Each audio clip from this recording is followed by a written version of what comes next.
వాళ్ళిద్దరి పెళ్లి జరిగితే వీణికి మనం తగిన న్యాయం చేసినట్టే. అవునక్క, ఖచ్చితంగా నేను ఎన్ని ఆటంకాలొచ్చినా ఎదురెళ్ళి పెళ్లి చేస్తాను. మంచిది పార్వతి, ఉంటాను.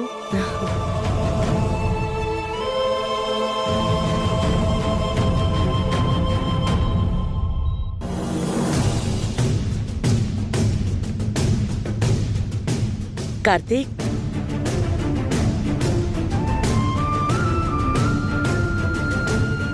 నాకేం చెప్పొద్దమ్మా, నాకు మొత్తం అర్థమైంది. నేను ఆవేశపడ్డానికి ఇదివరకటి కార్తీక్ని కాదు.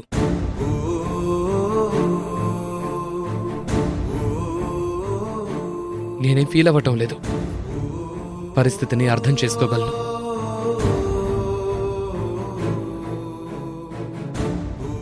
నాది కాదు అనుకున్న దాని మీద నేను అమ్మకు మాటిచ్చిన రోజే ఆస్వదలేసుకున్నాను. మనం ఎంత ప్రయత్నించినా జరగాల్సిందే జరుగుతుందని నా అనుభవం నాకు నేర్పింది.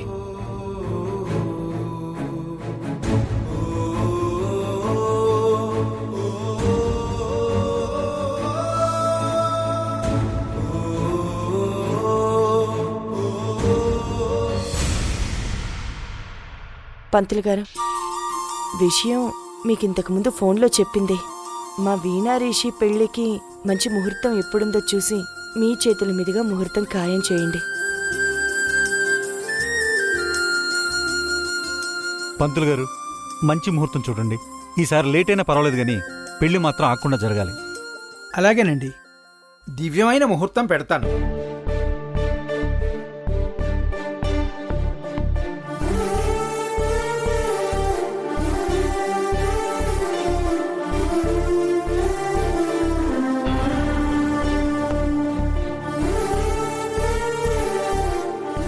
సరిగ్గా వారం తర్వాత శనివారం నాడు శ్రీనివాసుని అనుగ్రహంతో మంచి ముహూర్తం ఉంది. ఆ రోజు పెళ్లి చేస్తే ఆ దంపతులు ఇరువురు సంతోషంగా ఉంటారు. మంచిది పంతులు గారు, మీరు చెప్పినట్టుగానే ఆ ముహూర్తానికే పెళ్లి జరిపిద్దాం. మీరు పెళ్లికి కావలసిన లిస్టు రాసివ్వండి. అలాగేనమ్మా, నేను రాసి పంపుతాను. వెళ్ళొస్తానమ్మా. పంతులు గారు, ఒక్క నిమిషం. శ్రీ, తీసుకోండి. వస్తానండి. నమస్కారం. శ్రీ, రిషిని తీసుకురా. వేద, నువ్వు వెళ్ళి వీణని తీసుకురావా? గో.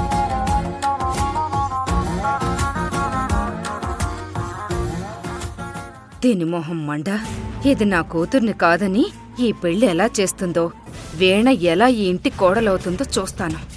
దీని ఇష్టారాజ్యం అన్నట్టు పెళ్లి చేస్తుంది పార్వతి. సరస్వతి ఎక్కడో ఉండి పెత్తనం మొత్తం పార్వతికిచ్చింది. చివరికి నా కొడుకు కూడా దీని మాట వింటున్నాడు. ఇలాంటి పరిస్థితి వచ్చింది ఏంట్రా భగవంతుడా, ఇలాంటి రోజు ఒకటి వస్తుందని అనుకోలేదు.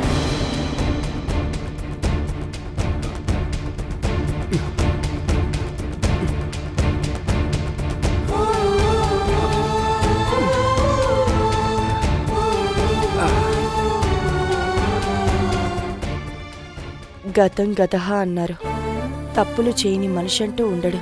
కాబట్టి తప్పుల్ని క్షమించేసి భవిష్యత్తుని మనంతట మనమే దిద్దుకోవడం విఘ్నత అనిపించుకుంటుంది. కాబట్టి జరిగిపోయిన దాని గురించి ఇకిద్దరూ తలుచుకోవద్దు.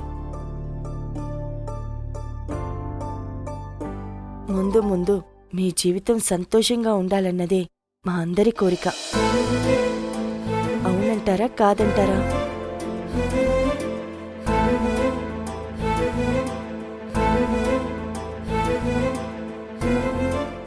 పార్వతి, నువ్వు తీసుకుంది మంచి నిర్ణయమే కాబట్టి అంతా మంచి జరుగుతుంది. పంతులు గారు కూడా మంచి ముహూర్తం శుభముహూర్తం అన్నారు కాబట్టి ఇంకా ఘనంగా పెళ్లి చేయటమే.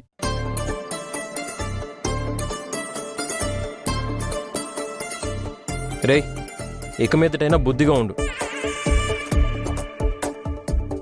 మీరిద్దరూ కలిసి చక్కటి జీవితాన్ని ఏర్పరచుకుంటేనే మా అందరికీ సంతోషం. గుర్తుంచుకోండి. ఈరోజు నిన్ను ఇంటి కోడలుగా మనసారా ఆశీర్వదించి చెప్తున్నాను. ఈ చీర కట్టుకొని పూలు పెట్టుకుని రామ్మా.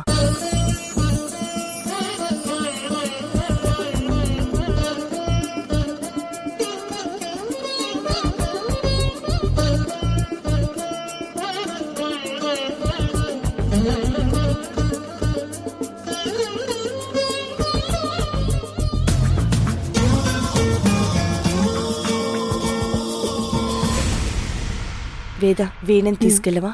పదవీణ, ఒక్క నిమిషం.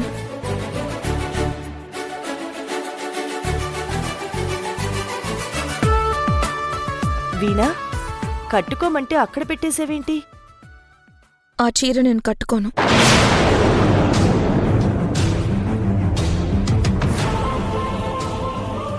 చీర నచ్చలేదా? కాదు, మరి ఈ పెళ్ళే నాకు నచ్చలేదు. ఈ పెళ్ళే నాకు నచ్చలేదు. పెళ్ళే నాకు నచ్చలేదు. పెళ్ళే నాకు నచ్చలేదు.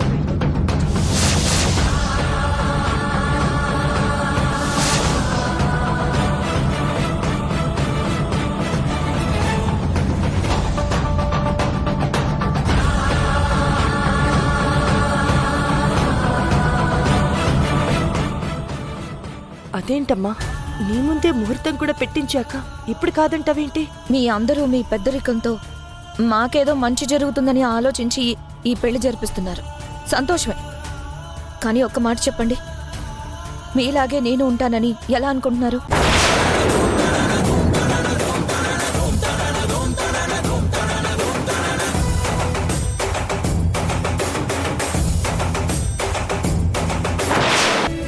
మీ అంత ధైర్యం నాకెక్కడుంది? మీరందరూ ఒడ్డున ఉన్నవాళ్ళు. మునిగిపోయిందాన్ని, నష్టపోయిందాన్ని నేను.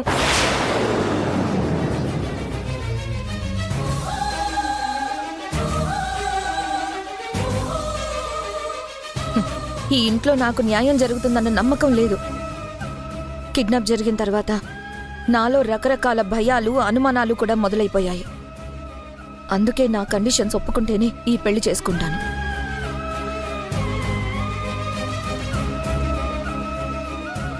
ఏంటా కండిషన్? ఈ పెళ్లి చేసుకుంటే రిషి నాతో కాపురం చేశాక తర్వాత ఏ కారణమైనా చూపించి నన్ను మెడపట్టుకుని బయటికి గెంటేస్తే అప్పుడు నా గతేంటి?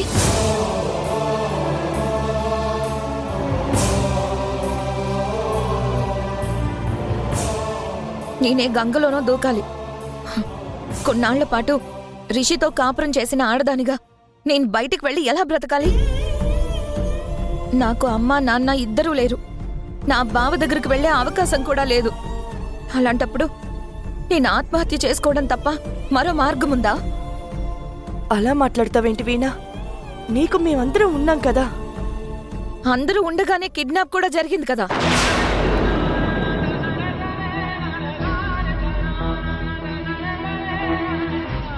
నా భవిష్యత్తుకి భద్రత కావాలి. ఈ ఇంట్లో నాకు ఒక హక్కు ఉండాలి. ఏంటి వీణా ఇది? మళ్ళీ కొత్తగా ఏదో మాట్లాడుతున్నావు?